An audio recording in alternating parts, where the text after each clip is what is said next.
Bạn ấy hộp bong ổnថ្ងៃនេះខ្ញុំធ្វើបាញ់ឆែវបងប្អូននេះគ្រឿងផ្សំរបស់ខ្ញុំគ្រឿងផ្សំនេះគឺខ្ញុំមាននៅផ្ទះយូរហើយទើបតែជួបជុំគ្នាកាលថ្ងៃ Christmas ហ្នឹង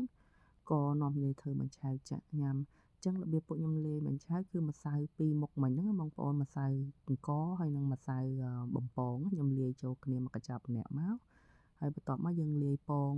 3 4អញ្ចឹងណាបងប្អូននៅខ្ញុំនេះអត់មានពងមាន់ទេអត់មានពងទាទេមានតែពងមាន់ណាបងប្អូន